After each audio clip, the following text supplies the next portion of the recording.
Tonight, we're diving into a fascinating journey through one of history's darkest, yet most transformative periods. The time of the Black Death, and what it was like to survive this devastating plague. Before you get comfortable, take a moment to like the video and subscribe, but only if you genuinely enjoy what I do here. And let me know in the comments where you're tuning in from and what time it is for you. It's always fascinating to see who's joining us from around the world. Now, dim the lights, maybe turn on a fan for that soft background hum, and let's ease into tonight's journey together. Congratulations, you've just woken up in Europe in the year 1347. The morning air is crisp as you open your eyes, stretching on your straw-filled mattress. You're not in a private bedroom like you might be used to. You're in a one-room cottage with the rest of your family. The walls are made of wall and daub. You know, a wooden frame filled with a mixture of mud, clay, and straw. It's actually quite good at keeping out the cold, though the thatched roof overhead sometimes leaks when heavy rains come. As you rise, your nose fills with familiar scents. The smoky aroma from last night's hearth fire. The earthy smell of the dirt floor beneath your feet, and the distinct tang of unwashed bodies. Bathing isn't something people do very often in medieval times. The good news is nobody really notices, because everyone smells pretty much the same. Your belly grumbles with hunger. If you're lucky, there might be some leftover bread from yesterday, though it's likely rock hard by now. You'd soften it in some ale. Yes, even children drink weak ale in these times. It's often safer than water, which can make you terribly sick if it's drawn from a contaminated source. Outside your small cottage, the village is already stirring to life. You hear the distant lowing of cattle, the clucking of chickens, and the calls of your neighbours as they begin their daily work. Most people here are peasants who work the land either as free tenants who pay rent to the local lord, or as serfs who are bound to the land and must provide labour services. Life has a certain predictable rhythm in your medieval village. The days are measured by the rising and setting of the sun. The weeks by the toll of the church bells calling you to mass, and the years by the turning of the seasons and the cycle of planting and harvesting. It's a hard life, certainly, but it's the only one you've ever known. What you don't know, what nobody in Europe knows yet, is that everything is about to change. A shadow is creeping across the continent, one that will transform society in ways no war or famine ever has. The first whispers reach your village on the lips of a travelling merchant. He brings exotic goods from far-off places, silks from the east, spices from distant lands. But this time he brings something else. Stories. Terrifying stories of a sickness that has been devastating cities along the trade routes. People are dying by the thousands, he says, struck down by a mysterious illness that brings fever, painful swellings, and almost certain death. Some villagers cross themselves and mutter prayers. Others dismiss the tales as exaggerations. After all, alarming rumours often spread faster than truth. The merchant moves on, and for a while, life continues as normal. But the rumours persist, growing more frequent and more frightening with each passing month. By autumn, the whispers have become shouts of alarm. The sickness has reached the Mediterranean ports of Europe. Messina, Marseilles, Venice. They say ships have arrived in harbours filled with nothing but corpses, the sailors having died during their journey. God, save us all. Your mother murmurs when she hears the news, making the sign of the cross. In your village, people begin to prepare as best they can, though no one really knows what they're preparing for. Some store extra food. Others spend more time in church praying for divine protection. The local healer gathers herbs and remedies, though whether any will be effective against this unknown affliction, no one can say. The first cases reach your region in the cold months of winter. A neighbouring village, just half a day's walk away, reports several sudden deaths. The victims suffered high fevers, complained of terrible thirst, and developed strange black swellings in their armpits and groins. Few survived more than 3 days after showing symptoms. Your village elders meet to discuss what should be done. Some suggest closing the village to outsiders, while others argue that trade and communication must continue. In the end, life goes on, though with a new undercurrent of fear.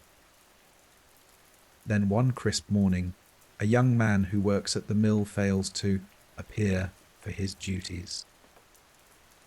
When someone goes to check on him, they find him burning with fever, his body covered in sweat, his neck swollen with a painful boo the size of a hen's egg.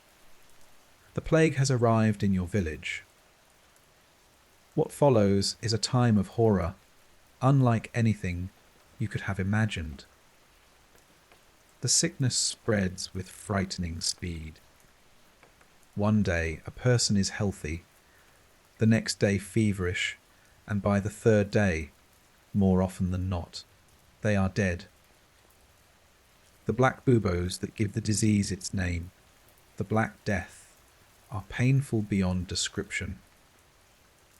Some victims cough blood, suggesting the disease has reached their lungs, and for these unfortunates rarely last more than a day or two.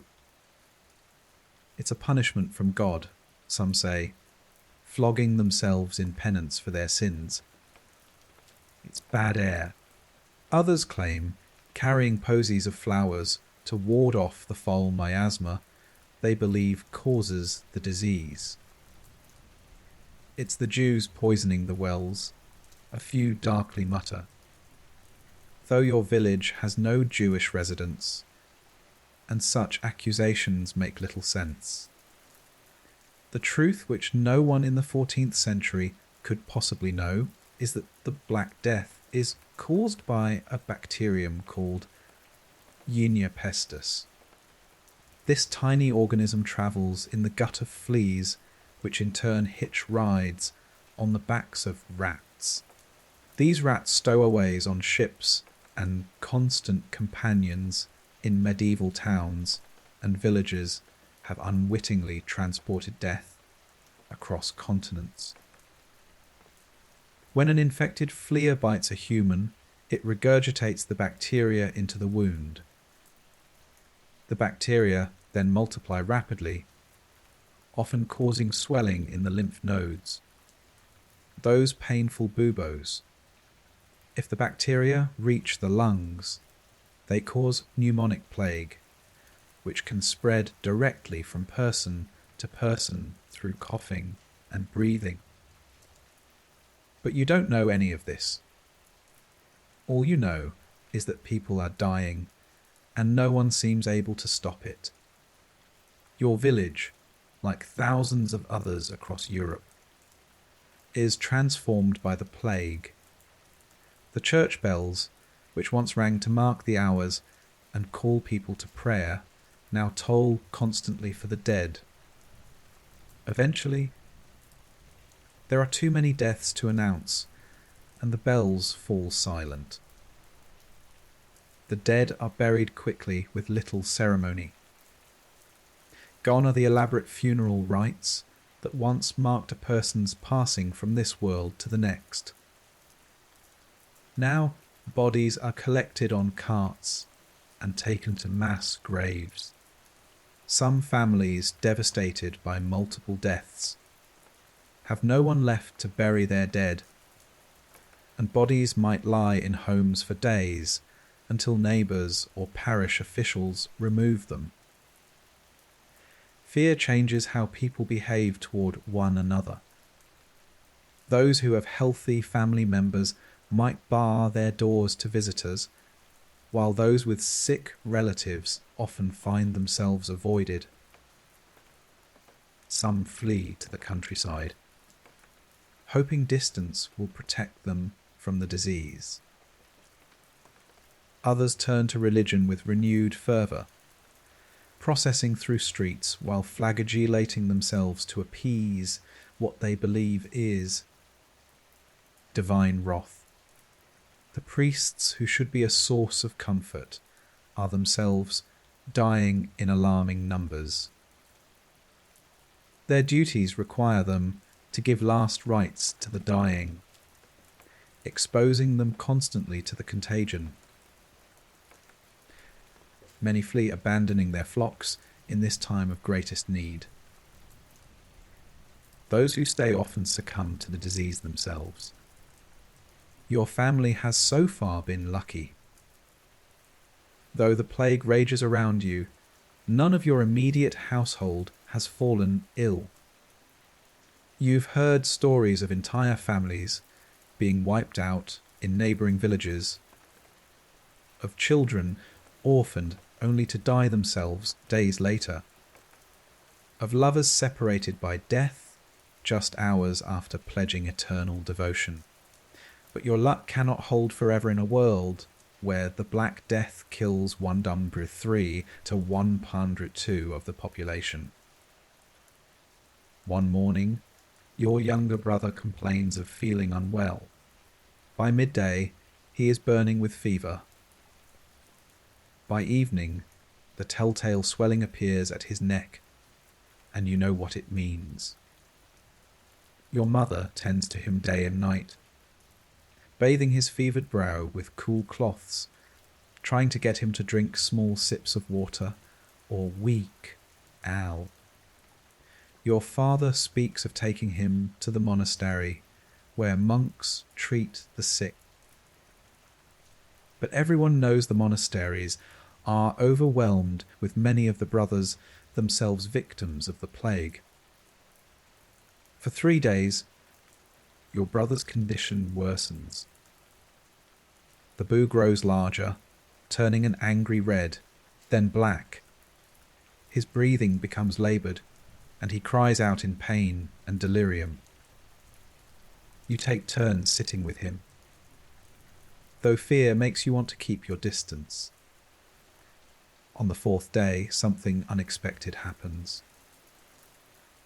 While most plague victims worsen and die at this stage, your brother's fever breaks. He is weak, terribly weak, but alert. The boo remains, but it has softened somewhat, and over the next few days, it ruptures and drains. A disgusting but hopeful sign. Against all odds, your brother is one of the few who will survive the Black Death. What you cannot know is why he survived when so many others died. Modern science would later discover that certain individuals carry a genetic mutation called Delta 32 that provides some protection against the plague bacterium. This mutation affects a protein called CCR5 on the surface of white blood cells, making it harder for the bacteria to enter and hijack immune cells. Your brother may well carry this mutation, as might others in your family. This genetic quirk, a random accident of nature, would give certain families and individuals a fighting chance against the deadliest pandemic in human history. And strangely enough, centuries later, scientists would discover that this same mutation also provides protection against another deadly disease, HIV, the virus that causes AIDS. The Black Death, in selecting for survivors with this genetic trait, would inadvertently help protect some of their descendants from a disease that wouldn't exist for another 600 years. But that's a story for another time. For now, your family celebrates your brother's recovery as the miracle it seems to be. Not everyone is so fortunate. As weeks pass, the plague continues its deadly work. Your village, which once had perhaps 200 souls, is reduced to fewer than 100 fields lie untended, as those who would work them are either dead or too busy caring for the sick or burying the dead. The lord of the manor, who lives in a stone house on the hill, overlooking the village, has lost his wife and 2 of his children. Even wealth and privilege offer no protection against the Black Death. Strangely, some people seem immune to the plague, despite constant exposure. The village gravedigger, an unsavoury character who robs the dead before burying them, handles plague-riddled corpses daily, yet never shows any symptoms. A midwife who tends to the sick when she isn't delivering babies also remains healthy despite her dangerous work. Like your brother, they may carry genetic protection. Though medieval people would attribute their survival to divine intervention or perhaps suspicious dealings with dark forces. Food becomes scarce as the harvest is neglected and trade dwindles. The price of basic goods sources, while anything seen as a possible remedy, certain herbs, exotic treatments, religious relics, becomes astronomically expensive, if available at all. As winter approaches, the plague begins to recede. Not because of any human intervention, but due to the natural cycle of the disease. Fleas are less active in cold weather, and rats tend to stay closer to their nests. For a brief time, there is hope that the worst has passed. But the Black Death is not finished. It retreats only to return with the warming weather of spring, finding new victims among those who survived the first wave. Over the next 4 years, from 1347 to 1351, successive waves of plague will sweep across Europe, killing somewhere between 75 and 200 million people, perhaps half of Europe's entire population. The world that emerges from this catastrophe will be fundamentally changed. The massive population decline will disrupt the feudal system, increase the value of labour, and shift power dynamics between peasants and nobility. Religious authority will be questioned as people wonder why their prayers went unanswered and why so many priests abandoned their duties. Medical knowledge, based largely on ancient texts and superstition, will be challenged by the plague's defiance of traditional treatments. For those who survive, people like your brother the gravedigger, the midwife, life will never return to what it was before. They are the fortunate ones, though they carry the burden of survival in a world of loss. They will rebuild societies, renegotiate their relationships with authority, and gradually construct a post-plague world that, for better or worse, sets Europe on a path toward modernity. But that is a story for tomorrow night. For now, as you drift towards sleep, imagine yourself as one of those medieval survivors watching the first stars appear in the evening sky above your village. The plague has passed, at least for now. You have lived through humanity's darkest hour. And though you don't yet know it, you stand at the threshold of a new world born from the ashes of the old. The soft sound of your breathing mingles with the night sounds outside. A dog barking in the distance, the rustle of leaves in a gentle breeze. Despite everything, despite unimaginable loss and suffering, life continues.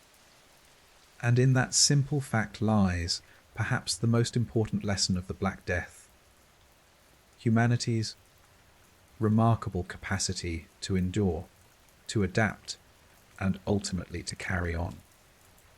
The morning after your brother's miraculous recovery brings a strange mix of emotions. Relief washes over you certainly, but it's tinged with something unfamiliar. A sense of wondering why your family was spared when so many others weren't. This strange survivor's guilt, this feeling of unworthiness amid widespread suffering haunts many who live through catastrophes. Your brother is weak but alert, his eyes clear for the first time in days. The drained buoy at his neck has left an ugly scar that will mark him for life. A permanent reminder of his brush with death. But a scar is infinitely preferable to a grave. And your family treats each day of his recovery as the gift it truly is. Why did I live when so many died? He asks one evening, his voice still raspy from illness. Your mother lighting a rush candle as darkness falls pauses before answering. God's will, she says simply, though her tone suggests she's not entirely convinced. The truth, which no one in the 14th century could possibly comprehend, is far more complex. Throughout human history, infectious diseases have acted as powerful forces of natural selection. Those with genetic advantages against specific pathogens survive at higher rates, passing these protective traits to future generations. The Black Death is perhaps the most dramatic example of this process in human history. Deep in your brother's cells, and perhaps yours as well, lies a genetic mutation that alters a protein called CCR5 on the surface of white blood cells. This mutation, known as Delta 32, creates a shortened version of the protein that makes it harder for the plague bacterium to enter and hijack immune cells. Some people have one copy of this mutation, providing partial protection. A fortunate few have two copies, giving them substantial resistance to the disease.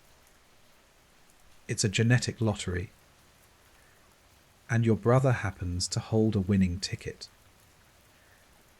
But the cost of this evolutionary advantage is measured in millions of lives. Those without the protective mutation who succumbed to the Black Death. As your brother regains his strength, venturing outside for the first time, since his illness.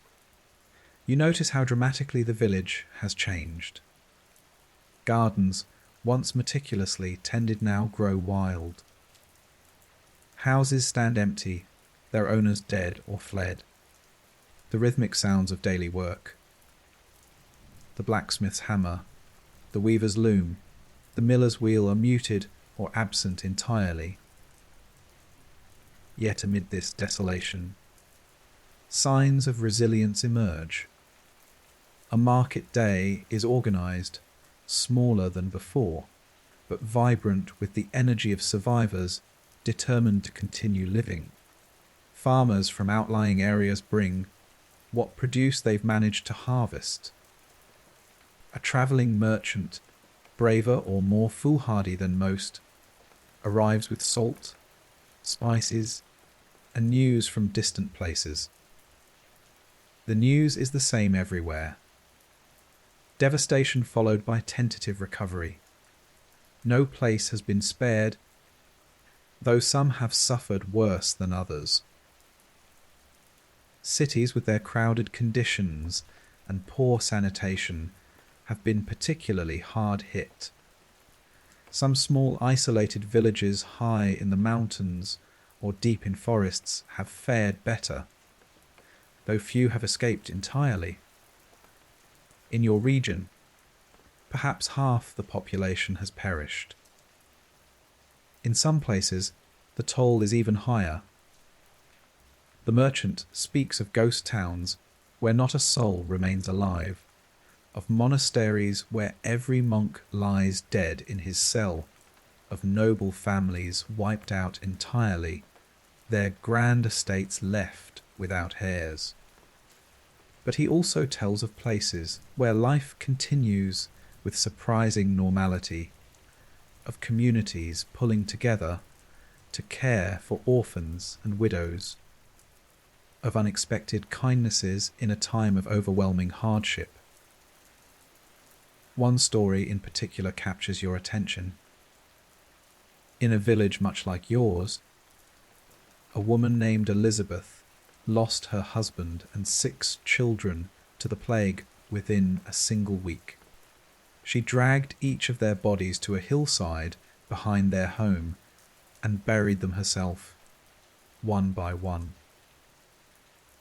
Yet somehow, despite this intimate contact with the disease, Elizabeth never became ill.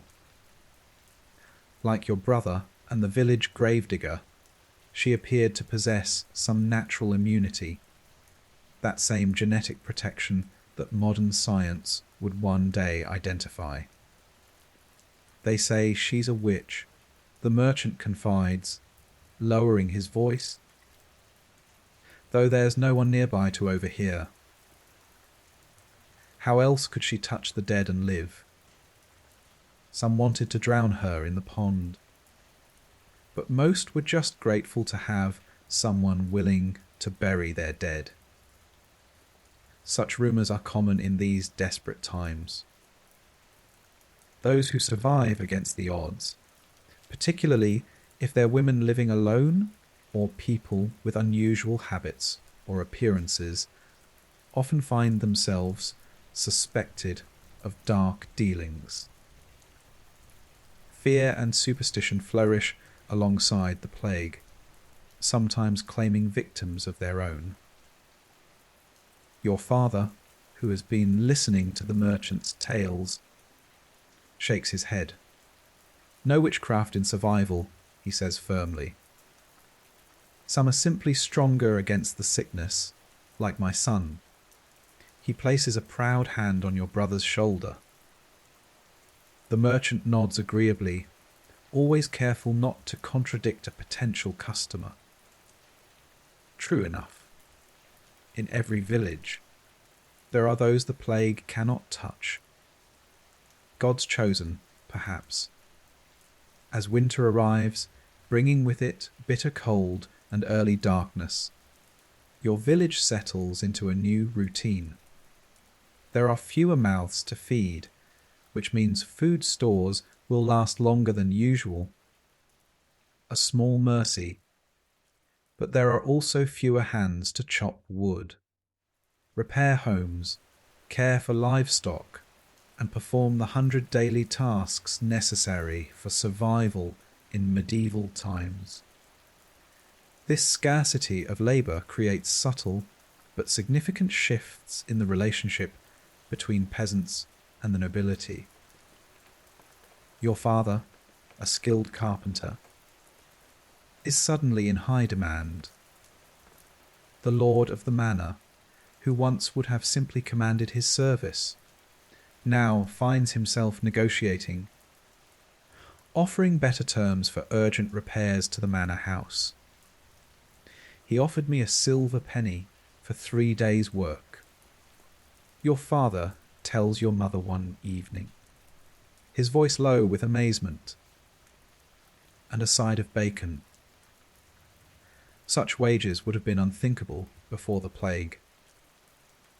But with half the craftsmen in the region dead, those who survive find their skills valued as never before.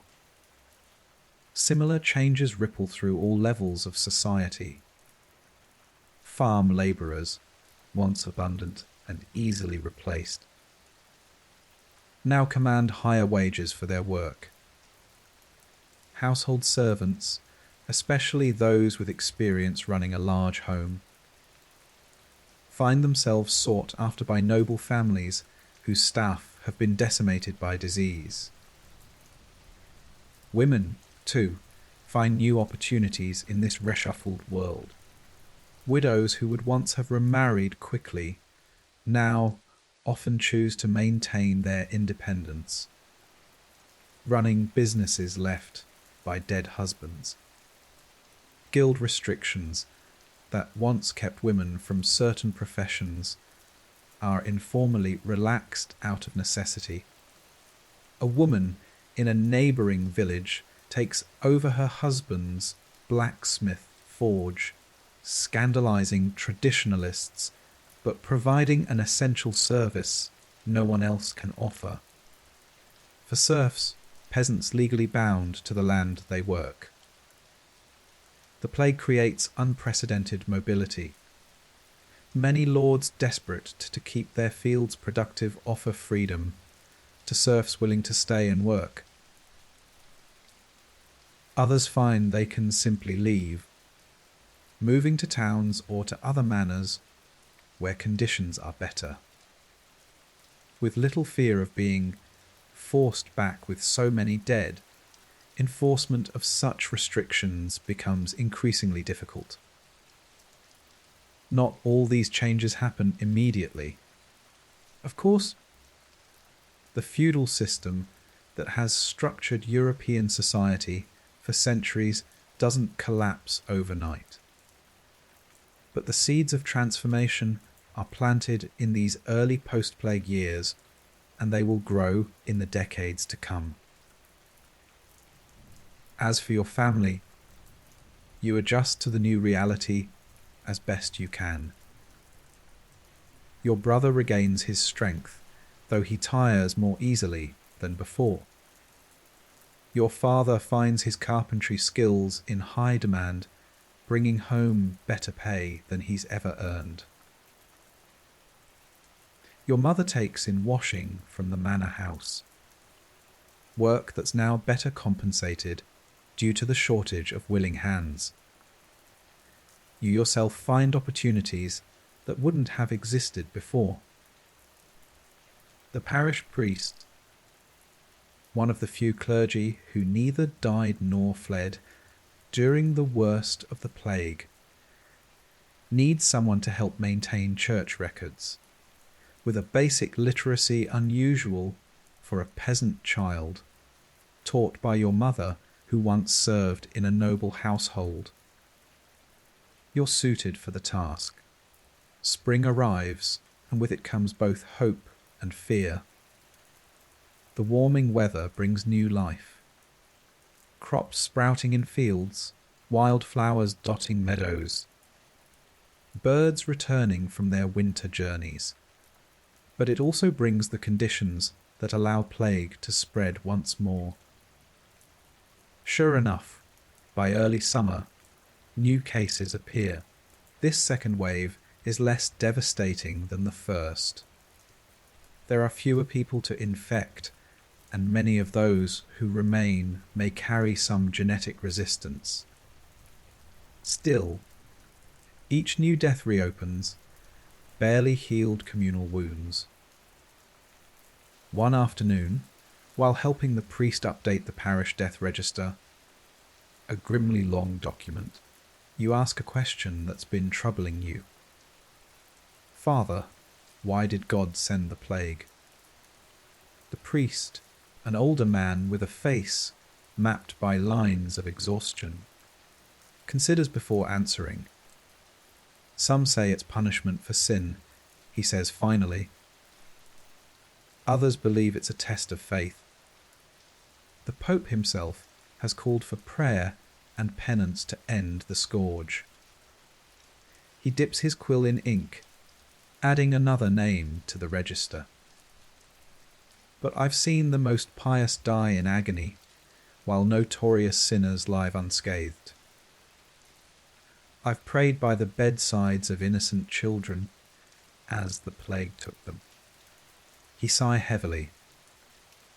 Perhaps it's not for us to understand God's plan. This crisis of faith is repeated in communities across Europe. The plague defies medieval religious understanding. If it's divine punishment, why does it strike the virtuous and sinful alike? If prayer and penance are the cure, why do devoted monasteries suffer some of the highest death rates? The authority of the Church, once nearly absolute in matters of earthly misfortune, begins to show cracks that will widen in the centuries to come. Medical knowledge faces similar challenges. Physicians trained in the most prestigious universities prove no more effective at treating plague than village healers.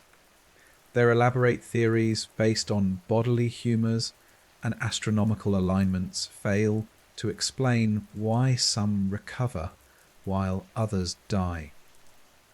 Why some communities suffer worse than others. Some doctors bravely attend the sick, often sacrificing their own lives in the process. Others flee at the first sign of outbreak, prioritizing self-preservation over professional duty. Those who stay commonly wear distinctive protective clothing, long robes covered in wax, gloves, and a mask shaped like a bird's beak filled with herbs and spices believed to purify the air. This strange outfit, which would become iconic in later plague outbreaks, does little to protect them from the actual source of infection.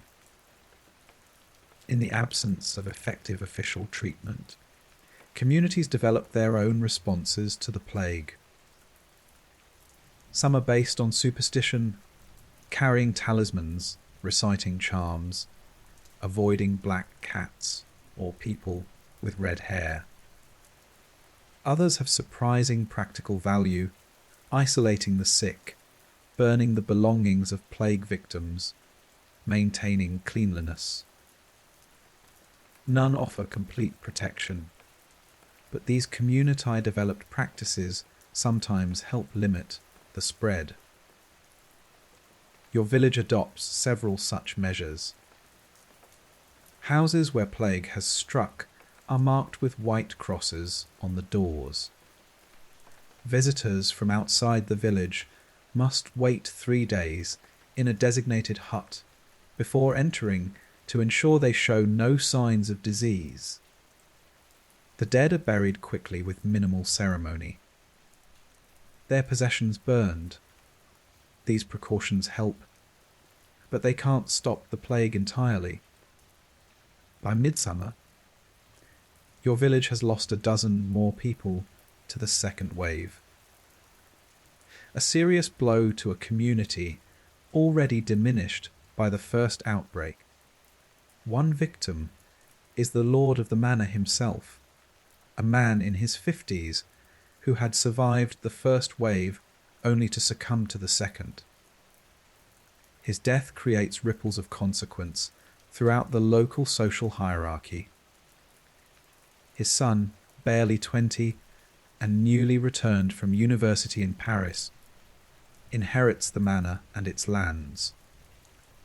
This new lord, young and influenced by novel ideas from his education, takes a different approach to managing the estate than his father did. Recognizing the scarcity of labour and the changing dynamics of power, he offers better terms to tenant farmers. Serfs who agree to stay and work the manse are granted their freedom and more favourable rents. Those with specialised skills, your father among them, receive privileges once reserved for those of higher social rank. Not all nobles adapt so readily to the new reality. In neighbouring manors, some lords attempt to enforce old restrictions more harshly, forbidding peasants from leaving, punishing those who demand higher wages, using force to maintain the old order. These efforts rarely succeed for long. Peasants simply leave, seeking better conditions elsewhere. With land abundant and workers scarce, they find no shortage of opportunities. The plague's second wave finally recedes with the coming of autumn. Your village has survived, diminished, but intact. Of the original 200 residents, perhaps 90 remain. Fields have been consolidated with the most fertile land prioritized for cultivation. Houses stand empty. Their timbers and thatch gradually scavenged for other uses. Yet life has a remarkable capacity to normalize even after catastrophe. Children play in the village square again. The rhythms of agricultural life, planting, tending, harvesting continue, adapted to the reduced workforce. Weddings take place. Babies are born. Commerce resumes. One clear autumn day, a surprising visitor arrives in the village. A mason who had left years before to seek work in the cities. He had built a good life in Florence. He tells anyone who will listen, working on the magnificent cathedral there. But when the plague struck, it devastated the city worse than any rural area. I watched half of Florence die, he says, his eyes haunted by memories. The rich fled to their country estates, but the poor had nowhere to go. Bodies piled in the streets faster than they could be buried. I survived, God knows how. After the worst passed, work on the cathedral halted. With so many dead, priorities shifted to essential rebuilding. The mason, finding himself without steady employment, decided to return to his birthplace. His story is not unique. Throughout Europe, the plague causes a temporary reversal of the centuries long trend of urbanization. Cities with their crowded conditions are perfect breeding grounds for disease.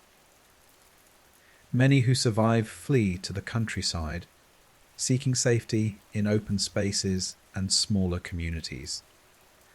This urban exodus brings unexpected benefits to rural villages like yours. People return with new skills, new ideas, and new perspectives gained from their time in cities. They bring tales of different ways of living, of technological innovations, of political systems unlike the feudal structure of rural areas. The mason, for instance, describes how Florence was governed not by a hereditary noble, but by elected officials from the merchant class. He speaks of mechanical clocks that divide the day into precise hours, of water management systems that bring clean water into the city, of banking practices that allow trade across vast distances. These ideas find fertile ground in communities already questioning traditional authorities and practices. The plague has created cracks in the medieval worldview, and through these cracks, new possibilities emerge. For you and your family, life continues in this altered landscape. Your brother, fully recovered, though scarred by his encounter with plague, apprentices to the returned mason, learning the skilled craft that will provide him a secure future in a world where such skills are increasingly valued. Your father's carpentry keeps the family comfortable. His services now commanding wages that would have been unimaginable before the plague. Your mother no longer takes in washing, instead focusing on an herb garden that produces remedies in high demand since the plague depleted the ranks of traditional healers. You continue assisting the priest with parish records. Your literacy and quick mind making you valuable in a community where such skills are rare. In the old world, your peasant birth would have limited your prospects regardless of your abilities. In the post-plague world, with its fluid social boundaries and desperate need for talent wherever it can be found, opportunities expand before you. One evening, as your family sits around the hearth, sharing a meal more abundant than any you might have hoped for in the pre-play years, your father voices what many are thinking. It's a terrible thing to say, he begins hesitantly. But for those of us who survived, life is better now than before. Your mother nods slowly. More food, better pay, more freedom. She agrees. Built on countless graves. It's the uncomfortable paradox at the heart of the post-plague world. For those fortunate enough to survive, whether through genetic luck like your brother, circumstantial fortune, or simple isolation from infection sources, the new world offers advantages the old one never could. The massive reduction in population creates opportunities for social advancement, economic improvement, and personal freedom that would have been unthinkable in the crowded, rigidly hierarchical pre-plague society. Yet these benefits come at an unimaginable cost. The lives of millions, the destruction of families, communities torn apart, knowledge and culture lost with those who carried it. No survivor can fully enjoy their improved circumstances without the shadow of this knowledge. As you drift towards sleep that night, you find yourself wondering about the future. The plague has retreated for now, but no one believes it's gone forever. It will return as it has before, bringing new waves of death. Yet humanity will survive, adapting to each outbreak, developing new responses, gradually building knowledge that will centuries later finally conquer this invisible enemy. What you cannot know is that you stand at a turning point in history. The world that will emerge from the ashes of the Black Death will be fundamentally different from what came before. The seeds of the Renaissance are being planted in these years of recovery. The rigid feudal system is beginning its long, slow decline. The unquestioned authority of traditional power structures, both secular and religious, has been shaken. And on a biological level, the plague has reshaped the human species itself, selecting for genetic traits that will influence health and disease resistance for generations to come. Your brother's survival, far from being merely personal good fortune, represents an evolutionary chapter in humanity's endless dance with the microscopic organisms that both sustain and threaten us. Tomorrow, as a new day dawn on your changed world, you'll continue the work of rebuilding, of adapting, of finding a way forward. That's what plague survivors have always done throughout history. They carry on bearing the weight of memory while facing toward the future. And in doing so, they reshape the world in ways that will echo through centuries to come. The story of survival we've been following through the Black Death of the 14th century is far from the only tale of courage and genetic luck in humanity's long dance with plague.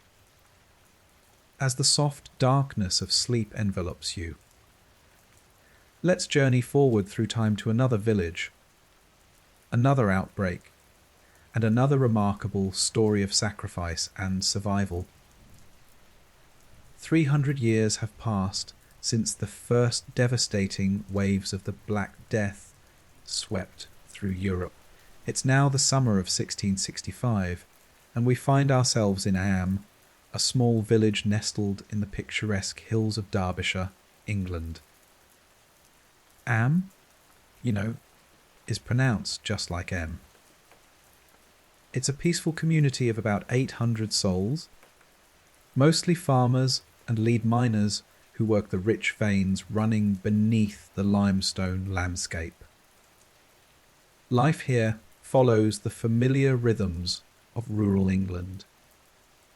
The villagers rise with the sun, tend their fields and animals, work in the small local industries, attend services at the parish church of St. Lawrence, and gather at the local tavern to share news and companionship. It's a close, knit community where everyone knows everyone else, where families have lived for generations, where the bonds of neighbourly care have been forged through shared joys and hardships. What the people of Am don't know is that they are about to face the greatest test imaginable, one that will write their village name into history and enshrine their collective sacrifice in legend. The plague has returned to England. In London, the disease that people still call the Black Death, though we now know it as bubonic plague, is cutting a deadly swath through the crowded streets of the capital. By the time it's finished, it will kill an estimated 100,000 Londoners, nearly a quarter of the city's population.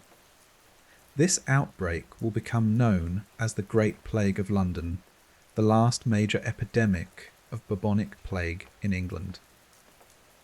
For now, the villagers of Eyam feel secure in their isolation. The plague is a city problem, they tell themselves, unlikely to reach their remote community nestled in the Derbyshire Hills, far from major trade routes and urban centres. But fate has other plans. In late August 1665, a package arrives in Eyam, addressed to the local Tor Alexander Hadfield. It contains a bundle of cloth from London, perhaps designs for the latest fashions or fabrics not available locally. Hadfield's assistant, George Vicars, who lodges with the Tor and his family, unpacks the parcel. The cloth feels damp after its long journey. So Vicars hangs it by the fire to dry, unwittingly releasing the deadly cargo hidden within its folds. Fleas, carrying the plague bacterium, Yinia pestis. Within days, George Vicars falls ill with a raging fever. The telltale buboes, swollen, painful lymph nodes, appear in his neck and armpits. The village watches in horror as this strong young man rapidly deteriorates. By September 7th, 1665, Vicars is dead. The first plague victim in Eyam. Panic ripples through the community as more people sicken. By the end of September, 4 more residents of Eyam have died, all from households near Vicars' lodgings. The plague has gained its first foothold. As autumn progresses, the situation worsens. More villagers fall ill, and the death rate climbs. Some families lose multiple members within days of each other. The gravediggers can barely keep pace with the mounting fatalities. The natural reaction in such circumstances is flight.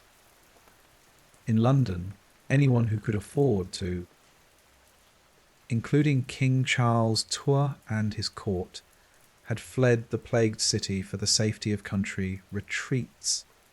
The wealthy residents of Eyam too begin making preparations to leave, to seek refuge in uninfected areas until the danger passes. It's at this critical moment that 2 men step forward with an extraordinary proposition, one that will save countless lives beyond Eyam, while condemning many within the village to almost certain death. William Messon, the recently appointed rector of Eyam, and his predecessor Thomas Stanley, put aside their religious differences. Messon represents the established Church of England, while Stanley follows the Puritan tradition to present a unified plan to the village. They propose that Eyam voluntarily quarantine itself. No one will leave. No one will enter. The plague will be contained within their boundaries, preventing its spread to neighbouring communities that would otherwise be at grave risk. It's a staggering request. In essence, the villagers are being asked to sacrifice themselves to accept that many more of them will die to protect strangers in surrounding areas. Remarkably, they agree. The village boundary becomes a cordon sanitary, a line between life and death that no resident of Eyam will cross. Food and supplies are left at designated boundary stones by outsiders, particularly the Earl of Devonshire from nearby Chatsworth House, who promises to provide for the isolated villagers. Money to pay for these provisions is placed in vinegar, filled holes in the rocks, as it's believed vinegar will disinfect the coins. What follows is one of the most poignant and heroic episodes in the long history of humanity's battle with infectious disease. Summer turns to autumn, autumn to winter, and winter to spring. Through it all, the plague continues its deadly work within the confines of Eyam. Entire families are wiped out. Children are orphaned only to die themselves days later. Houses stand empty, their occupants buried hastily in gardens and fields, since the churchyard quickly becomes full. Within this tragedy, individual stories emerge that illuminate the extraordinary nature of human courage, suffering, and survival. Elizabeth Hancock, A farmer's wife living at Riley Farm on the edge of the village endures a loss almost beyond comprehension. In the space of just 8 days in August 1666, the plague claims her husband and 6 children. With no one to help her, neighbours fear approaching the infected household. Elizabeth single-handedly drags each body to a field near their home and buries them herself. The remarkable aspect of Elizabeth's story is not just her unimaginable fortitude in the face of such devastating personal loss. It's the fact that, despite handling the plague, riddled bodies of her entire family, she never contracts the disease herself. Like the survivors we met in our earlier tale, Elizabeth likely carries the CCR5 Delta 32 genetic mutation that offers protection against the plague bacterium. The Riley graves, as they come to be known, stand to this day as a testament to one woman's suffering and endurance. Another extraordinary tale is that of Marshall Howe, Eyam's unofficial gravedigger. As the death toll mounts, Howe takes on the grim task of burial, not out of noble sacrifice, but for more mercenary reasons. He takes the opportunity to loot the homes of the dead before disposing of their bodies. Despite this unsavoury behaviour, Howe's story contains an element of medical mystery. He handles dozens, perhaps hundreds of infected corpses. He enters plague-ridden houses that others avoid at all costs. By all logic, he should be among the first to die. Yet Marshall Howe survives the entire outbreak without ever showing symptoms of the disease. Modern science again suggests a likely explanation. The protective genetic mutation that prevents the plague bacterium from gaining entry to his cells. What Howe attributes to luck or divine protection is actually the result of a tiny alteration in his DNA, one that gives him an edge in humanity's evolutionary battle against the microscopic enemy. Then there's the heartbreaking story of Emmett Siddall and Roland Tora, young lovers separated by the village quarantine. Emmett lives within Eyam, while Roland is from a neighbouring village outside the cordon. As the quarantine takes effect, they find themselves suddenly and indefinitely separated. Unwilling to completely lose contact, they arrange to meet at a safe distance across Cucklet Dell, a natural ravine that marks part of the village boundary. There, standing far apart to avoid any risk of transmitting infection, they can at least see each other and exchange words of comfort and devotion. These brief, distant meetings sustain them through the early months of the quarantine. But as spring turns to summer in 1666, and the plague reaches its peak intensity in Eyam, Emmet stops coming to their meeting place. Roland continues to appear day after day, calling her name, receiving no answer. Only after the quarantine finally ends, Roland learned the truth. Emmet died in April, one of many young victims claimed by the plague, their love story cut short by disease, but marked by faithful devotion, remains one of Eyam's most enduring legends. Perhaps strangest of all is the tale of Margaret Blackwell, who fell gravely ill with plague symptoms and was left for dead by her brother Francis. In her fevered state, Margaret staggered to the kitchen desperately thirsty. mistaking a container of bacon fat for milk. She drank deeply of the greasy liquid. To everyone's astonishment, Margaret recovered. For centuries, villagers would tell the story of how bacon fat cured the plague. The truth is likely more complex. Margaret probably carried the genetic resistance we've discussed and would have recovered regardless of her unusual beverage choice. But the legend persisted. A reminder of how desperately people searched for any treatment that might save them from the plague's deadly grip. Through it all, the Ville's religious leaders provide what comfort they can.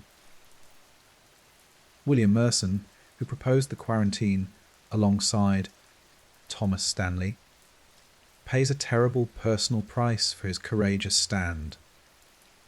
His wife, Catherine, contracts the plague while helping care for sick villagers and dies in her husband's arms in August 1666 at the height of the outbreak.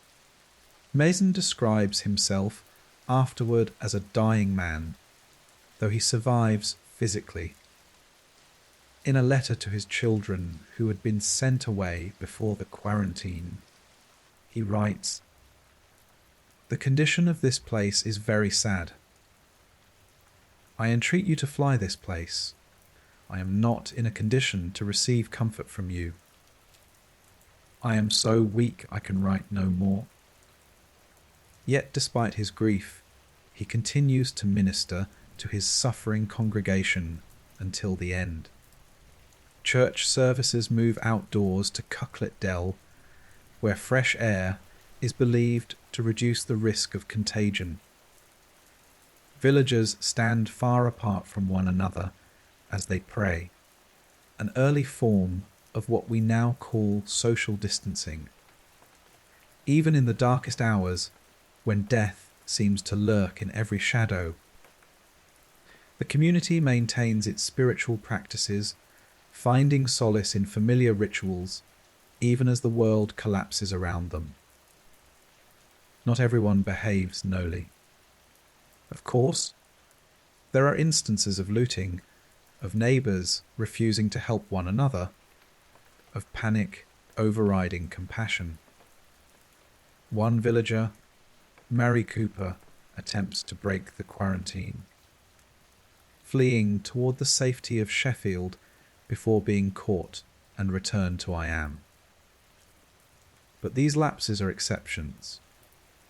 The overwhelming story of Eyam is one of extraordinary collective sacrifice for the greater good. By the time the plague runs its course, in November 1666, it has raged through Eyam for 14 months. Of the approximately 800 villagers present when the outbreak began, only about 340 remain alive. Entire family lines are extinguished. The Ville's social fabric is torn apart with gaps that will take generations to mend. Yet, their sacrifice achieves its purpose. The plague remains contained within AAM's boundaries. Surrounding communities, which would almost certainly have been infected had the villagers fled, are spared the devastation. Thousands of lives are saved by the deliberate choice of a few hundred to face death rather than spread it. In the quiet aftermath, as the survivors begin the long process of rebuilding their shattered community, they cannot know the legacy they've created. They cannot imagine that 3.5 centuries later, their story will still be told as an example of extraordinary communal courage and sacrifice. They cannot know that the plague that devastated their village was the last major outbreak of bubonic plague in England. That's something about the particular strain of Yinia pestis that struck in the 1660s would make it less viable in later years, or that improvements in sanitation and housing would gradually reduce the rat populations that spread the disease. They cannot know that scientists of the future will take a deep interest in their descendants, discovering unusually high rates of the CCR5 Delta 32 mutation among people whose family lines trace back to Eyam survivors. Stronger evidence of how infectious disease shapes human evolution through natural selection. And they certainly cannot know that their example will resonate with special poignancy in the early 21st century, when a global pandemic once again forces communities worldwide to make difficult choices about isolation, quarantine, and collective sacrifice for the common good. All they know is that they have survived an ordeal almost beyond comprehension. They have watched neighbours, friends, and family die by the dozens. They have maintained their self-imposed isolation through summer heat and winter cold, through fear and grief and unimaginable loss. And now, as the plague finally releases its grip on their village, they must find a way to continue living. The survivors of Eyam face practical challenges immediately. Fields have gone untended. Businesses have collapsed. Housing lies in disrepair, with so many dead. Traditional family structures have been shattered.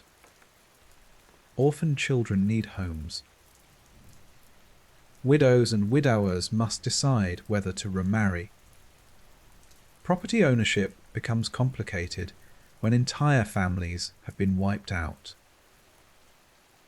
Yet, the human capacity for resilience, which we've seen throughout our plague stories, asserts itself once again. New families form from the fragments of those destroyed by disease. Distant relatives return to claim abandoned property and bring fresh life to the depleted village. Those with useful skills find themselves in high demand, able to command better compensation than before. The plague has acted as a terrible but effective form of natural selection. Those who survive, whether through genetic resistance, circumstantial luck, or some combination of factors, become the foundation for the village's rebirth. Their descendants will carry the genetic legacy of plague resistance, though they won't understand this inheritance for centuries to come. For some survivors, the psychological scars never fully heal. Elizabeth Hancock, who buried her entire family with her own hands, eventually remarries and has more children. But villagers report that she is never quite the same. A distant look comes into her eyes at times, as though she's seen ghosts from that terrible week when death claimed everyone she loved. Marshall Howe, the unscrupulous gravedigger who survived against all odds, finds himself somewhat ostracized despite his apparent immunity. The villagers remember his looting of the dead, and while his services were necessary during the crisis, peace brings a reckoning with his behaviour. William Merson, broken by grief at the loss of his beloved wife, leaves Eyam in 1669 to take up a position elsewhere. He eventually remarries and lives to the age of 71. But his letters reveal that he never forgets the horror of those plague months or the sacrifice of his Catherine. As for the village itself, Eyam gradually recovers its population, though some family names disappear forever from its records. The quarantine becomes part of local lore, a story passed down through generations with pride as well as sorrow. In the 19th century, as Victorian England develops a keen interest in noteworthy historical episodes, Eyam's story is rediscovered and popularised. The plague village, as it becomes known, begins to draw visitors curious about its tragic past. The Riley graves, the boundary stones, and other physical remnants of the quarantine become informal monuments. By the 21st century, Eyam is a well-established stop on heritage tourism routes through Derbyshire. The village museum tells the story of the plague and quarantine. The parish church displays artefacts and commemorations. A Plague Sunday service has been held annually since 1866, marking the community's sacrifice. But Eyam is not merely a historical curiosity. It remains a living community where descendants of plague survivors still make their homes. Some carry the same surnames as those who lived through the 1665-66 outbreak. The Hancocks, the Siddles, the Blackwells, and some genetic testing has revealed still carry the CCR5 Delta 32 mutation that may have saved their ancestors from the plague. The story of Eyam reminds us that history is not simply a collection of dates and events to be memorized. It's the lived experience of real people facing extraordinary circumstances. People whose choices, sacrifices, and survival shape the world we inhabit today. As the soft darkness of sleep envelops you more deeply, carry with you the image of Eyam village as it is today, peaceful, picturesque, with its stone cottages and flower gardens giving little hint of the tragedy that once unfolded there. Yet in the memorial plaques, in the preserved boundary stones, in the carefully tended Riley graves on the hillside, the past remains present. The villagers who chose to isolate themselves, knowing many would die as a result, could not have imagined how long their story would endure or how meaningful it would remain to future generations. They acted out of immediate concern for their neighbours in surrounding communities, not for historical legacy. And perhaps that's what makes their sacrifice so powerful. It was made without expectation of recognition or reward, simply because it was the right thing to do.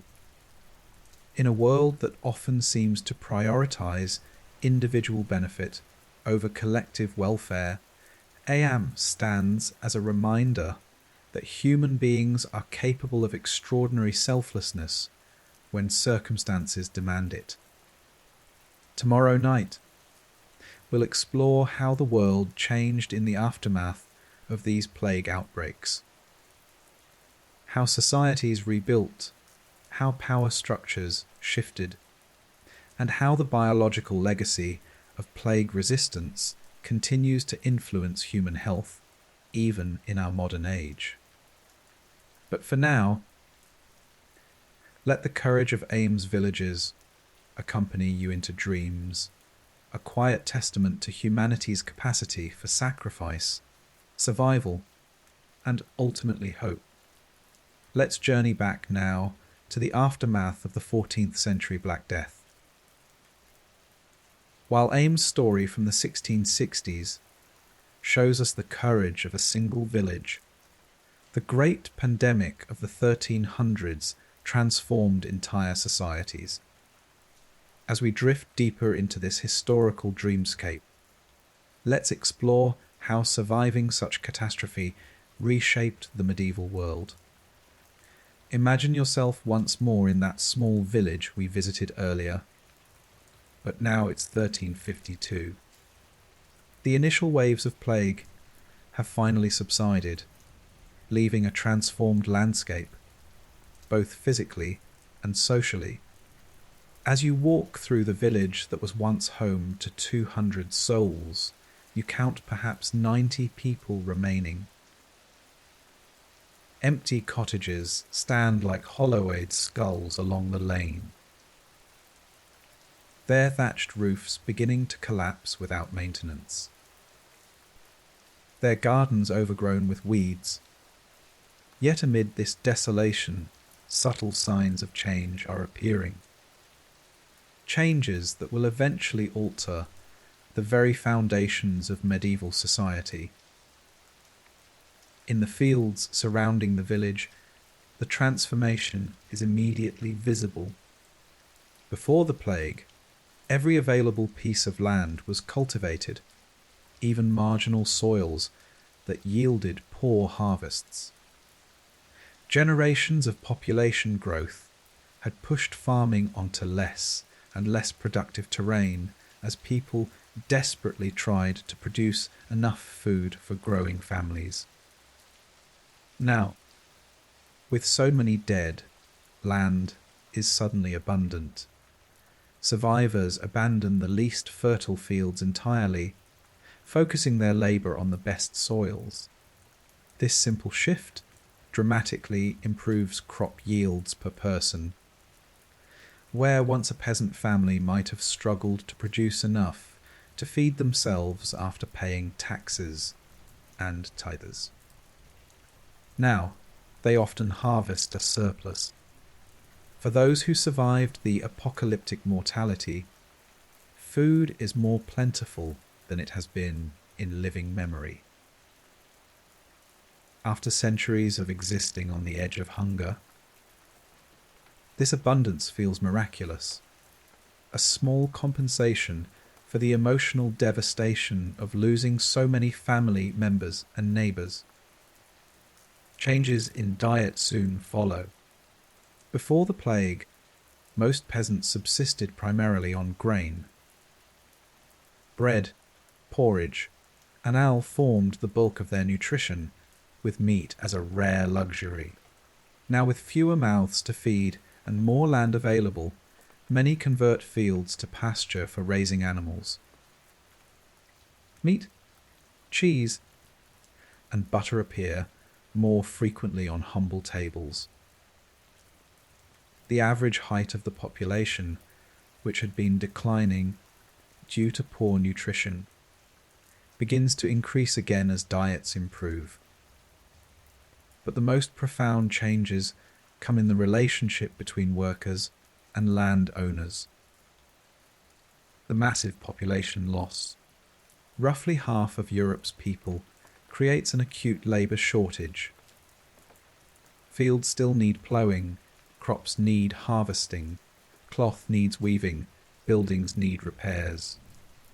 Yet, there are simply not enough hands to do all the necessary work. For surviving peasants and artisans, this new reality brings unprecedented leverage.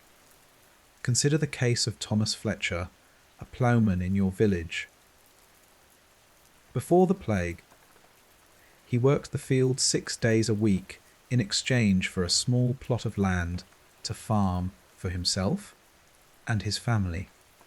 If he complained or failed to provide the required labour service, dozens of other hungry peasants stood ready to take his place.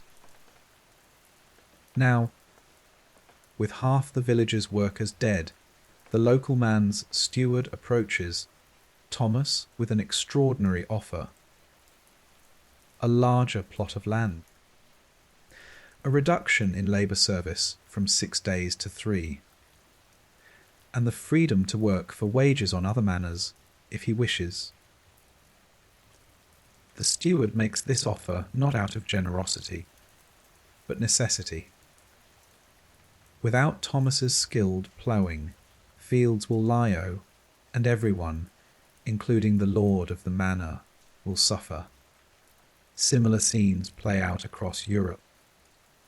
Peasants who for generations had been bound to the land as serfs suddenly find themselves with options. Many landlords offer freedom from serfdom as an incentive to keep workers on their estates. Others convert labour obligations to simple rent payments, allowing peasants to farm the land as they see fit, as long as they pay the agreed amount. For skilled workers, the changes are even more dramatic. Masons, carpenters, blacksmiths, weavers all find their services in desperate demand. Wages for such workers double, triple, or even quadruple in the years immediately following the plague.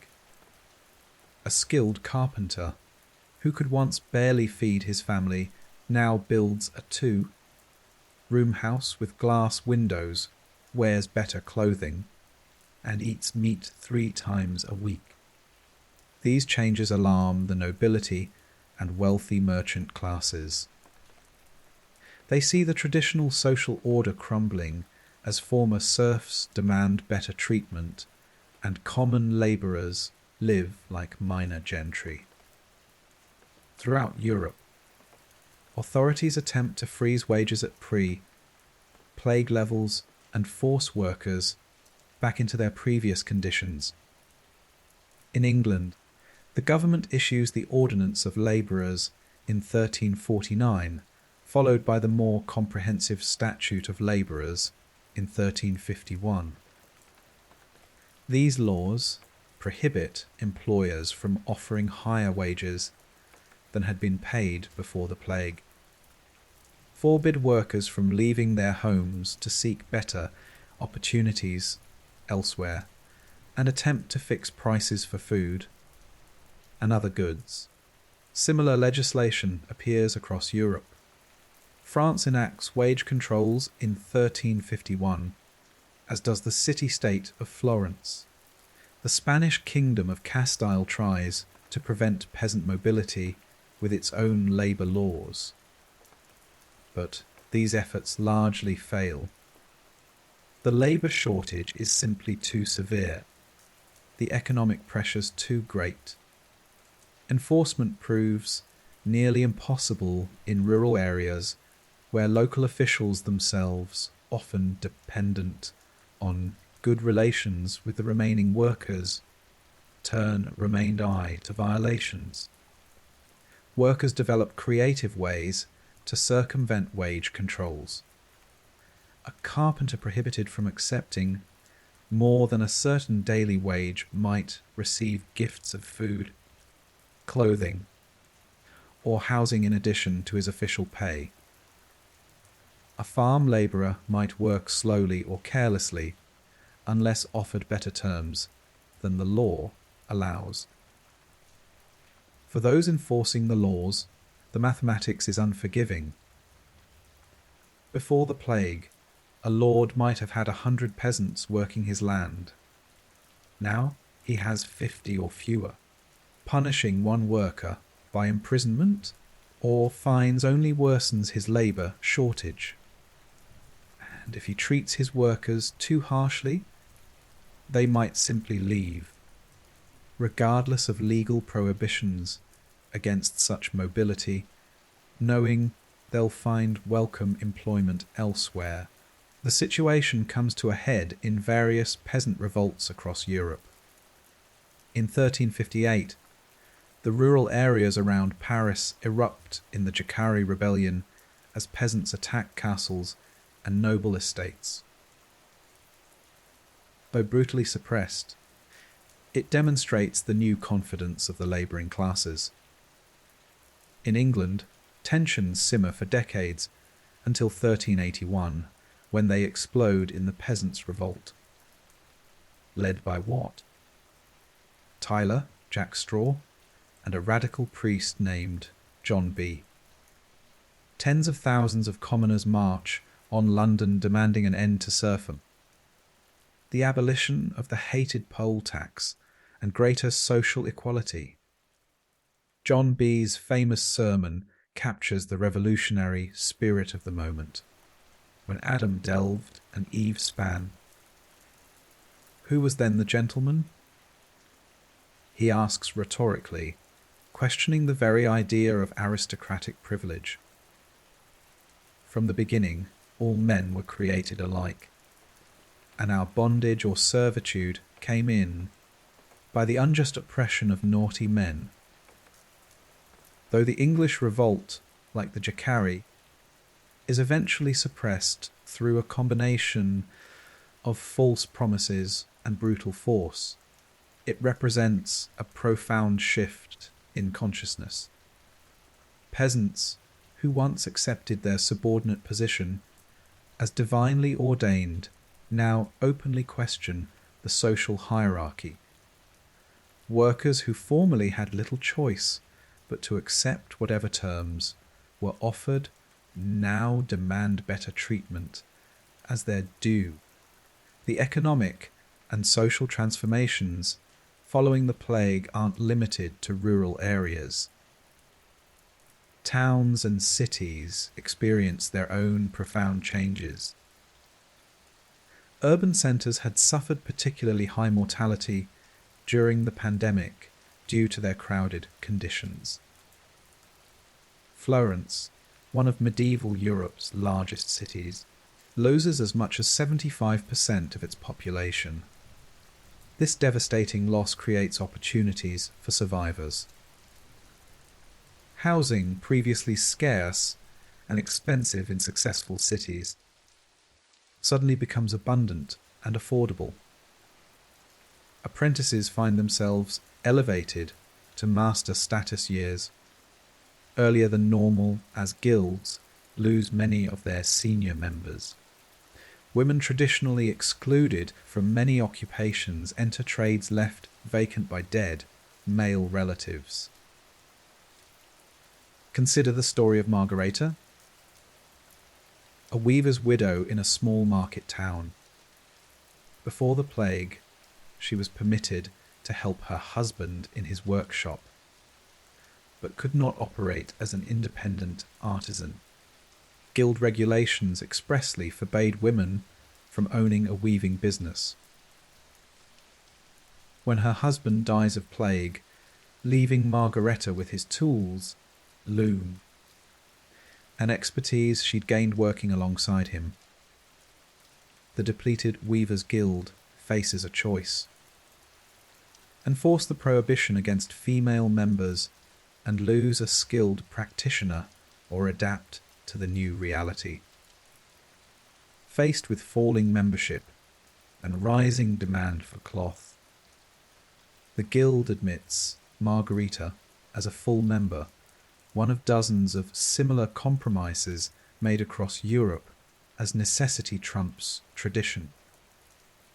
Though such opportunities for women would eventually contract as populations recovered for several generations after the plague, women enjoy expanded economic roles unimaginable before the pandemic. The plague's aftermath also witnesses changes in fashion, art, and architecture. The immense mortality creates a new consciousness of death's inevitability and life's fragility. The macabre emerges as an artistic theme. Skeletal figures, death's heads, scenes of the dance of death, where skeletons lead people from all social classes to the grave. Yet alongside this morbid fascination comes a celebration of life and its pleasures. Survivors, perhaps conscious of how quickly existence can end, embrace luxury and beauty with renewed appreciation. Among those who can afford it, clothing becomes more elaborate and colourful. The drab practical garments of earlier medieval periods give way to rich fabrics, bold designs, and status-signifying styles. The nobility alarmed by commoners dressing above their station, attempt to enforce sumptu laws dictating what each social class may wear. These edicts, like the wage controls, prove largely unenforceable.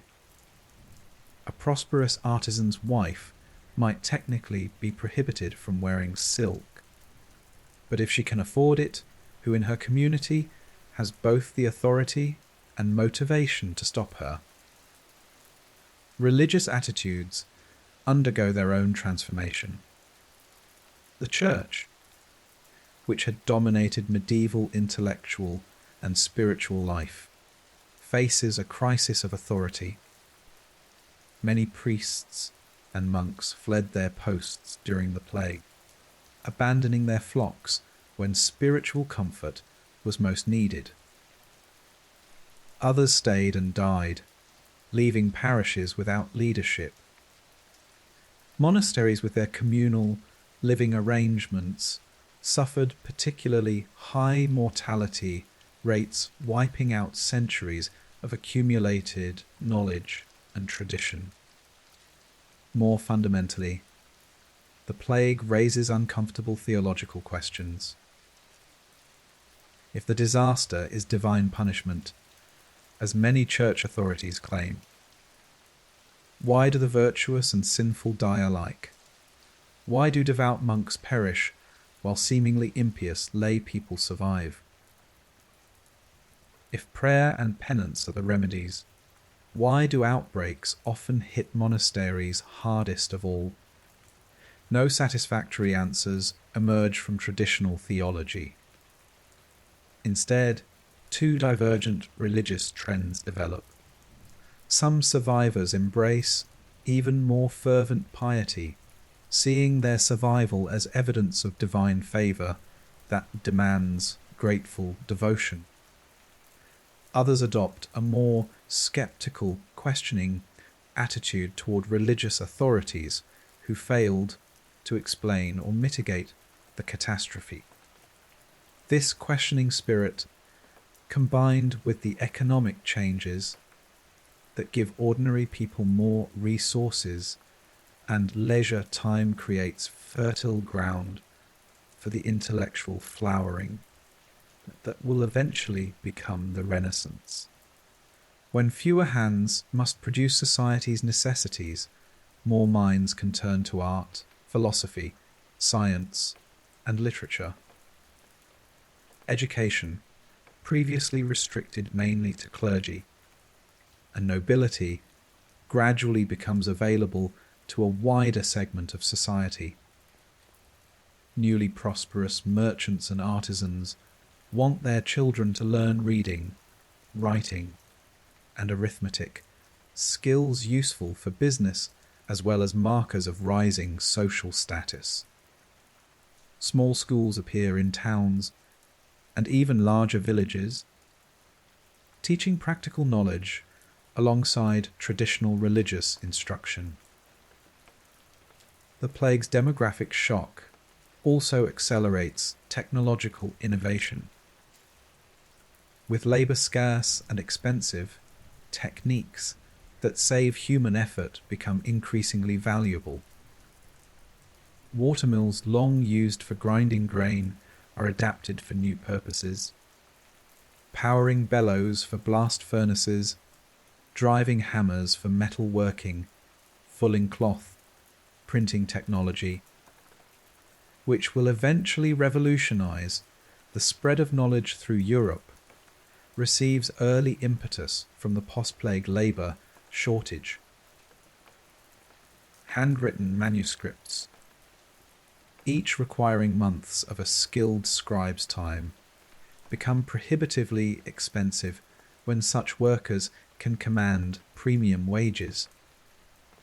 The economic pressure to find mechanical alternatives helps drive the development of movable type printing in the mid-15th century. Perhaps most profoundly, the plague experience shakes medieval Europe's acceptance of unchanging tradition. When half the population dies, in a few short years, When social hierarchies crumble and rebuild in new forms, when previously unquestioned authorities fail to provide protection or explanation. The idea that the world must remain as it has always been loses its power. After the Black Death, more people can imagine alternatives to existing arrangements. Different ways of organizing work, distributing resources, structuring authority. Most of these alternatives are never realized, and many that are implemented prove temporary. But the psychological barrier against change itself weakens. Creating space for the innovations in thought, technology, art, and social organization that will eventually transform medieval Europe into the early modern world. For individuals living through these changes, the experience is less about grand historical transformations and more about practical daily adjustments. Thomas the Ploughman doesn't think about the decline of feudalism. He thinks about negotiating better terms with the man's steward so his family can eat better than before. Margarita the Weaver doesn't consider herself part of a gender revolution. She's simply using her skills to support herself after losing her husband. Yet these individual adaptations, multiplied across millions of survivors throughout Europe, collectively reshape society. Like water gradually wearing away stone. The countless small decisions made by ordinary people in extraordinary circumstances erode and eventually transform the seemingly solid structures of medieval life. Not all these changes are immediately positive. Of course, the labour shortage that benefits workers creates hardship for many landowners. Some estates fail entirely, their owners unable to adapt to the new economic realities. Churches, monasteries, and charitable institutions that depended on steady rents and donations struggled to maintain their operations with reduced income.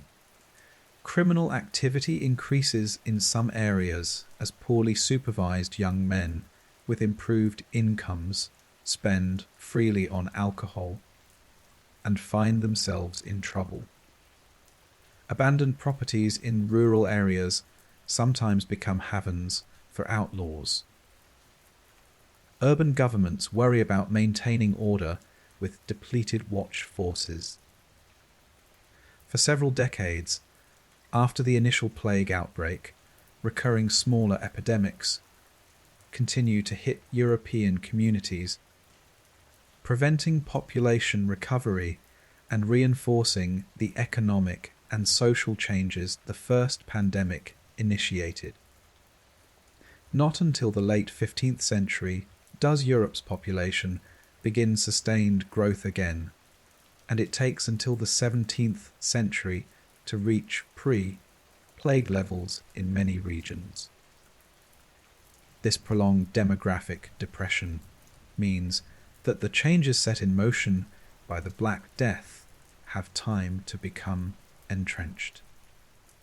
What might have been temporary disruptions instead become new norms. By the time population pressure begins to reverse some of the economic advantages for common workers. Other aspects of medieval society have been permanently altered. For the peasant family we followed through our story, the decades after the plague bring gradual improvement. Your brother, who miraculously survived his bout with the disease, eventually takes over a neighbouring farm left vacant by a family with no survivors. What would have been impossible before the plague A peasant accumulating a significant landholding becomes achievable in the depopulated countryside.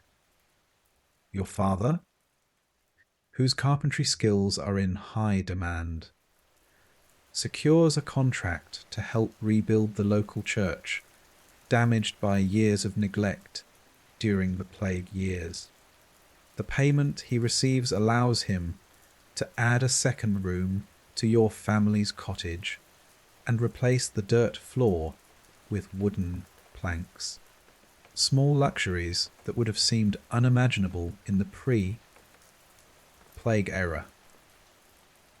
Your mother teaches you and your sister to read, a skill she learned while working as a servant in a merchant's household before marriage. Before the plague, such knowledge would have had little practical value for peasant children. But in the changing world of the late 14th century, literacy opens doors previously closed to those of humble birth. One autumn evening, as your family gathers around the hearth after the day's work, your father speaks words that would have been unthinkable a generation earlier.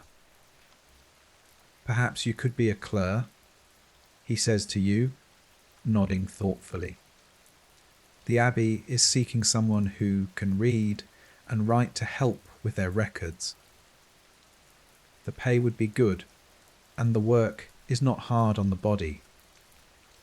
Your brother laughs, not unkindly. A clerk from our family. What would grandfather say to that?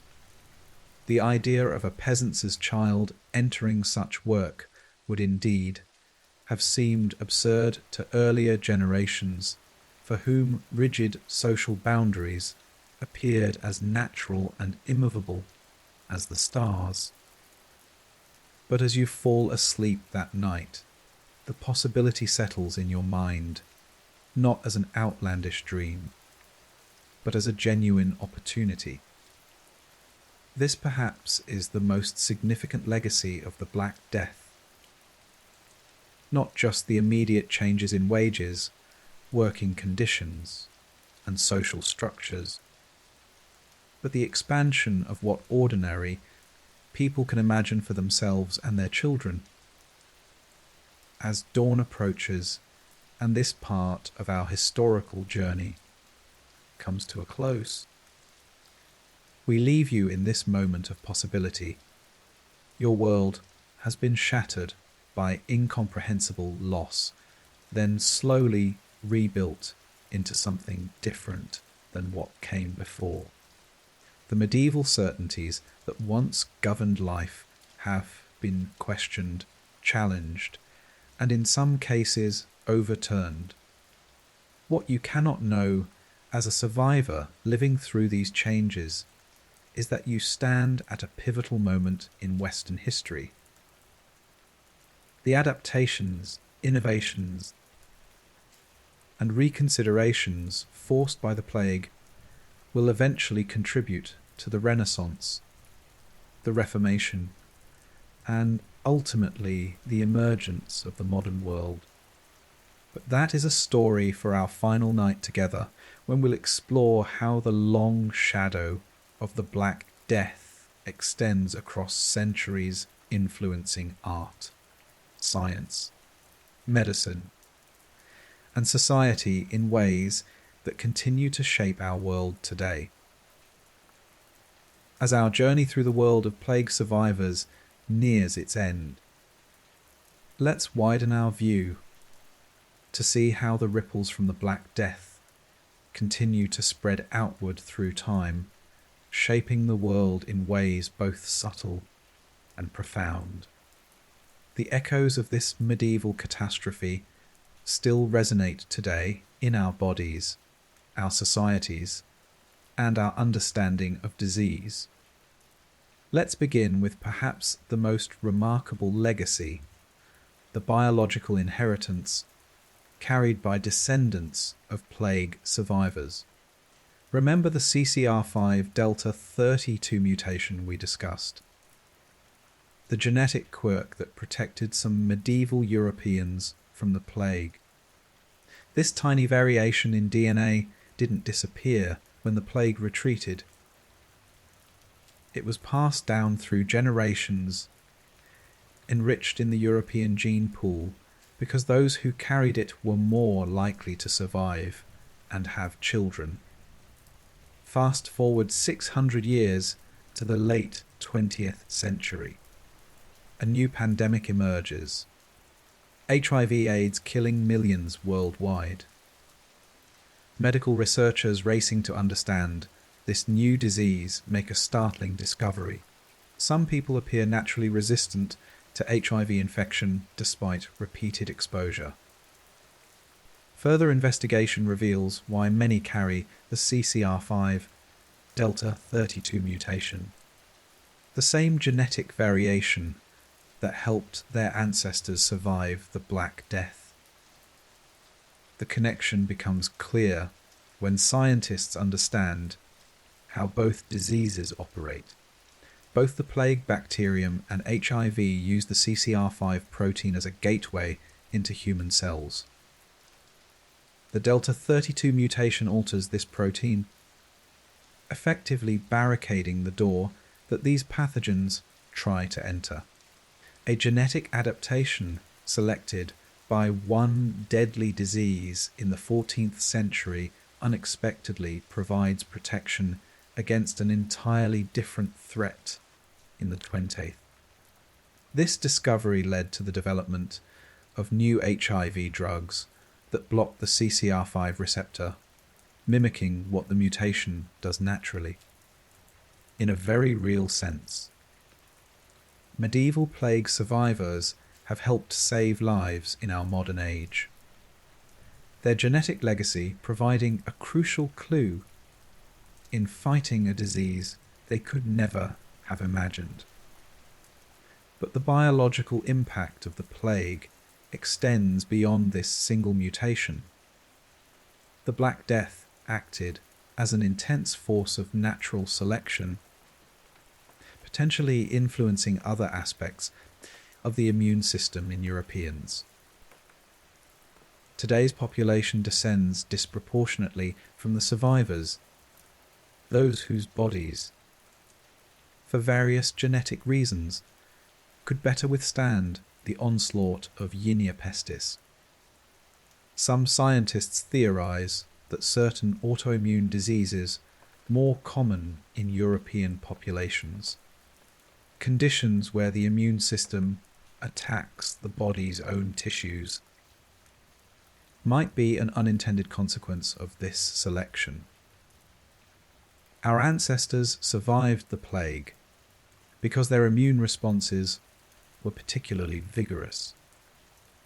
That same heightened reactivity, however, may predispose their descendants to conditions like rheumatoid arthritis or multiple sclerosis, where the immune system becomes overactive.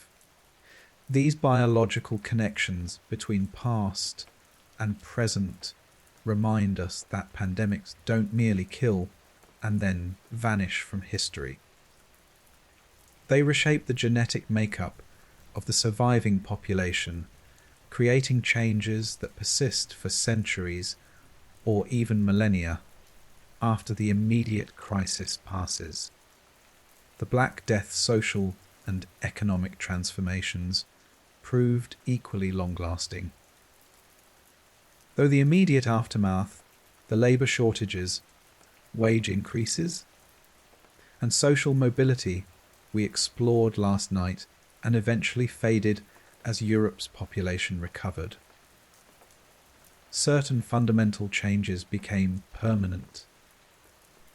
Consider the institution of serfdom, which had bound peasants to the land for generations before the plague.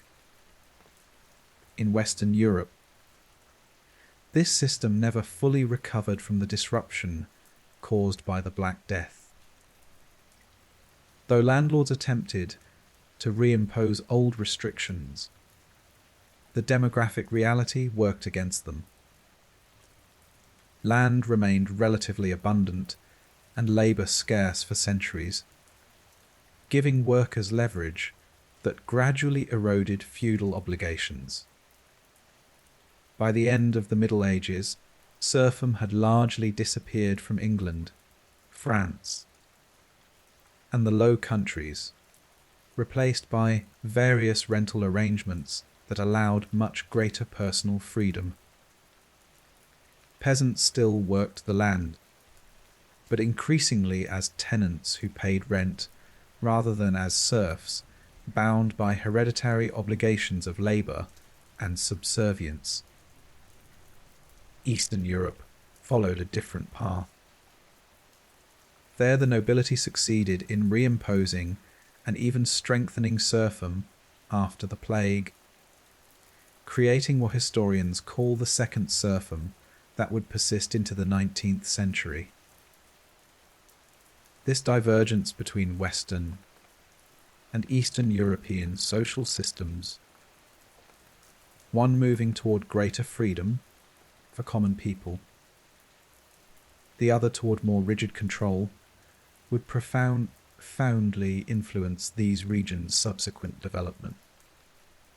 The Black Death also accelerated fundamental changes in religious life. The Catholic Church, which had dominated medieval intellectual and spiritual life, faced challenges to its authority in the plague's aftermath.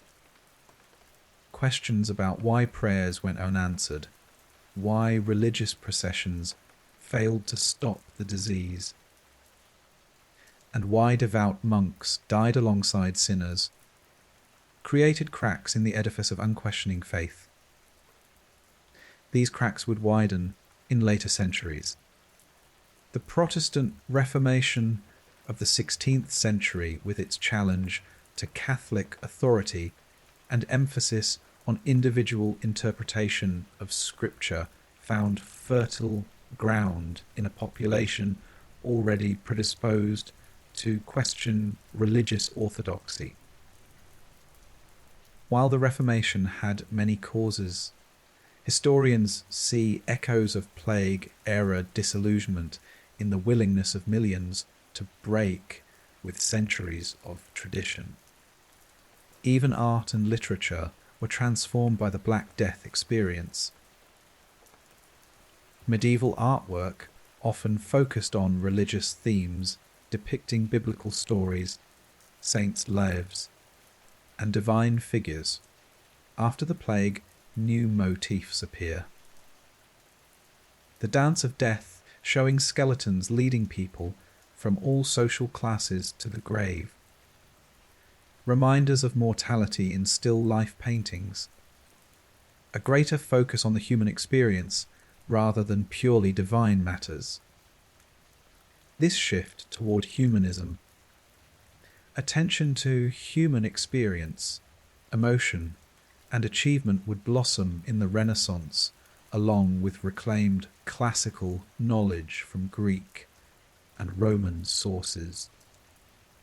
This human-centered perspective would fundamentally alter how Europeans understood themselves and their world.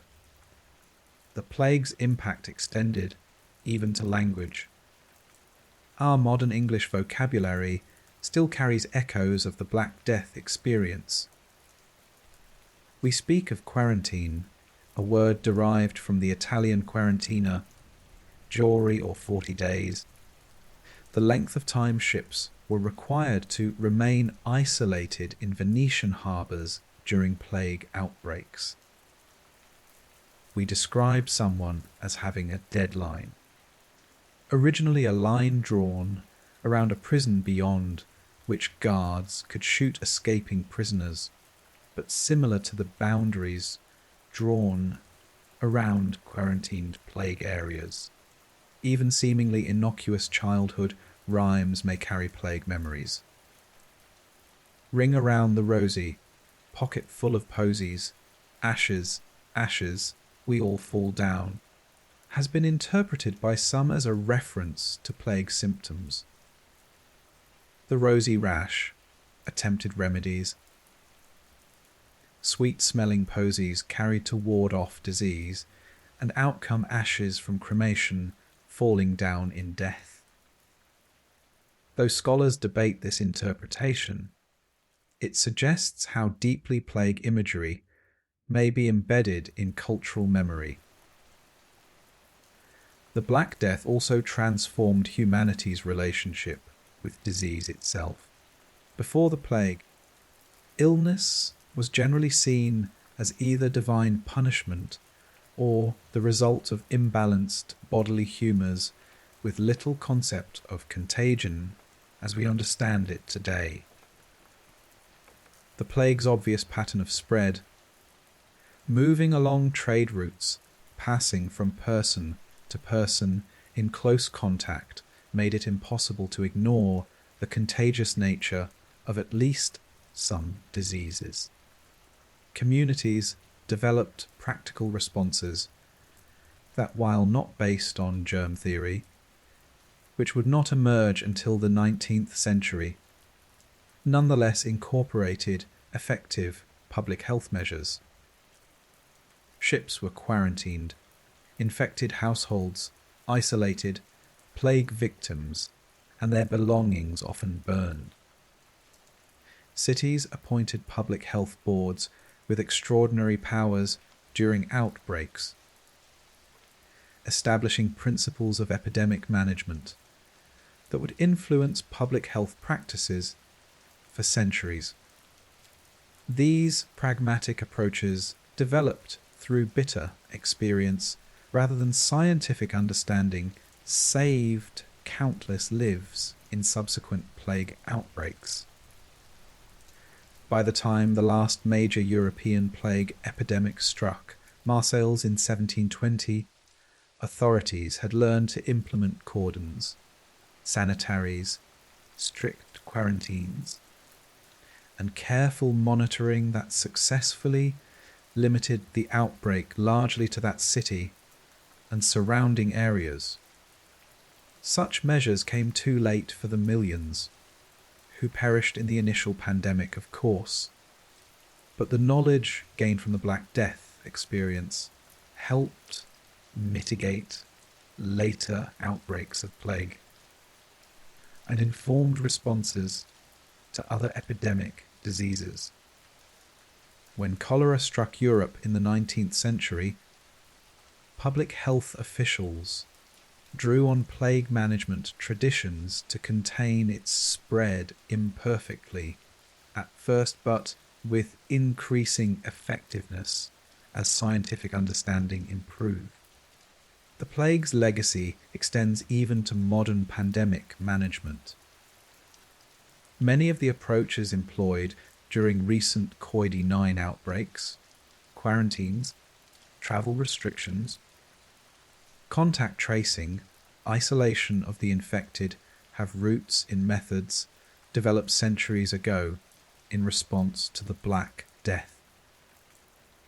Even the tension between economic impacts and public health measures echoes medieval debates about whether to close city gates and markets during plague outbreaks. Perhaps most profoundly, the Black Death experience shaped how humans think about catastrophe itself. Medieval Europeans lived in a world where sudden disaster seemed ever present. War, famine, smaller disease outbreaks regularly claimed lives. But the scale and speed of the plague surpassed anything in living memory or recorded history. This encounter with near-apocalyptic mortality forced a kind of collective psychological adjustment. Communities that survived learned they could endure previously unimaginable loss and still continue. Individuals discovered reserves of resilience they might never have known they possessed. Societies developed institutional memory and adaptive practices for future crisis.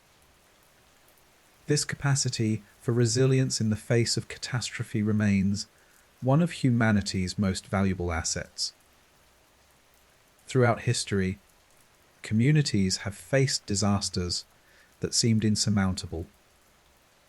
Yet somehow life continues.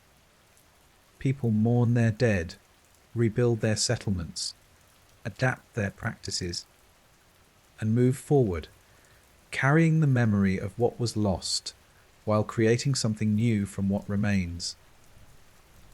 We see this pattern repeated after every major catastrophe, from the volcanic eruption that buried Pompeii to the earthquake that devastated Lisbon in 1755, from the 1918 influenza pandemic to more recent natural disasters and disease outbreaks.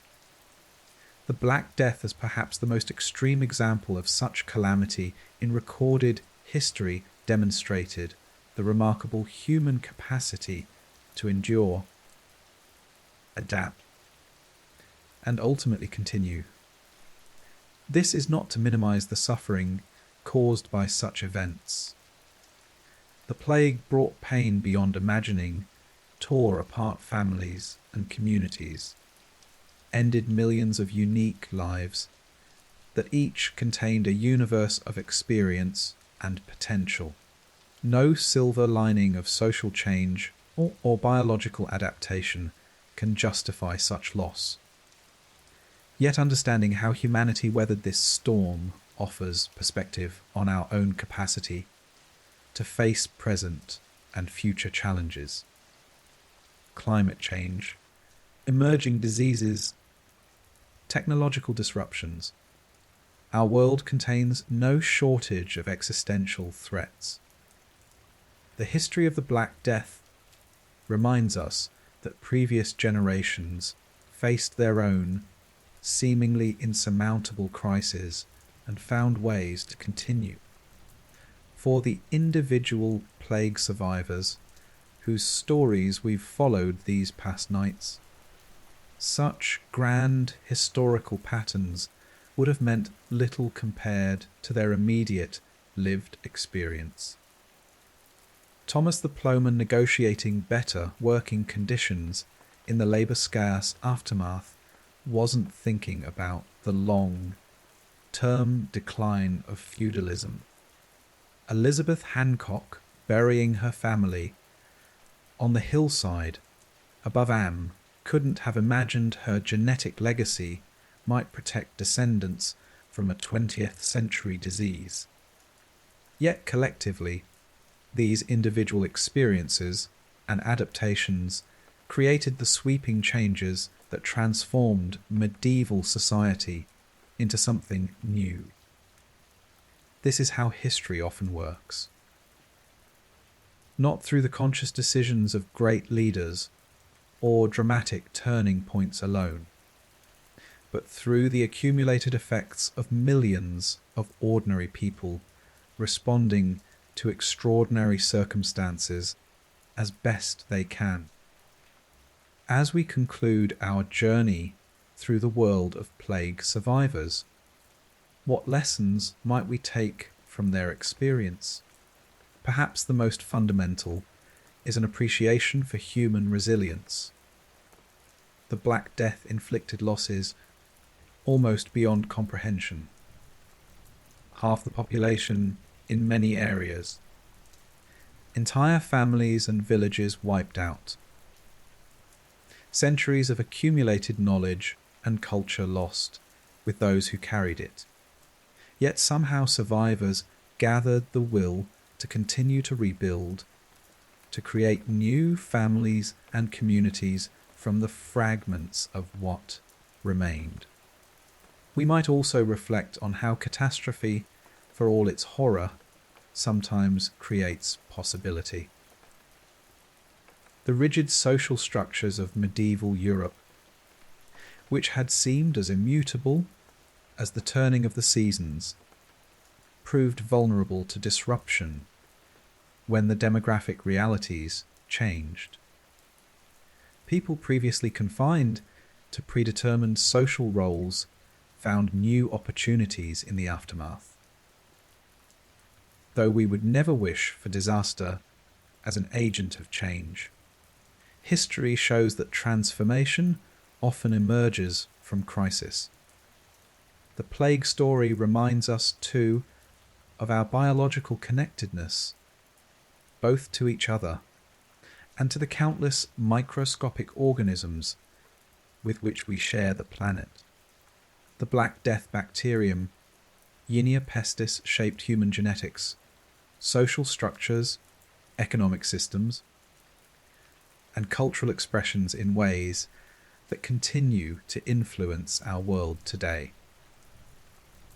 Other microbes have played similarly influential roles throughout history.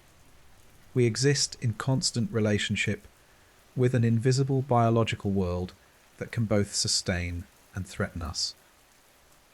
Finally, perhaps the plague narrative offers perspective on our own mortality and vulnerability. Medieval people lived with death as a constant companion in ways most modern Westerners do not. The plague brought mortality into even sharper focus, inspiring artwork, literature, and philosophy that contemplated life's fragility and brevity. This awareness need not be morbid or depressing. Indeed, many who survived the plague embraced life with renewed appreciation, understanding firsthand how quickly and unexpectedly it could end. There's wisdom in this perspective, not a fearful obsession with death, but a clear-eyed recognition of life's preciousness precisely because it is limited and uncertain. As our story ends and sleep approaches, imagine once more that medieval village we first visited, now a generation after the plague has passed. The population has begun to recover, with new children playing in the streets and young families occupying cottages that stood empty for years. The survivors, now elders, carry the memory of what happened. Both the horrors they witnessed and the changes they helped create in the aftermath. They could not know how their experience would echo through centuries, influencing everything from genetic inheritance to social structures, from artistic expression to approaches to public health. They simply lived their lives as best they could in circumstances they never chose, displaying that remarkable human capacity for adaptation and perseverance that has carried our species through countless challenges. And perhaps that's the most comforting thought to carry into dreams. That we, like those plague survivors, possess resources of resilience and adaptability we may not recognize until circumstances demand them. That life, for all its fragility, exhibits a persistent tendency to continue, to rebuild, to find new paths forward when old ones are blocked.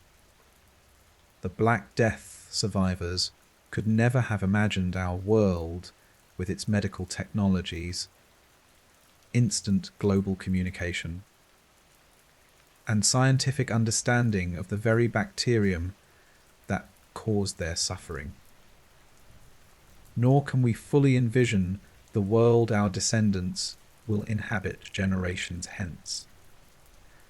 But like those medieval ancestors, we move forward, carrying both the wounds of past catastrophes and the insights gained from surviving them, contributing in ways both small and large to the unfolding human story.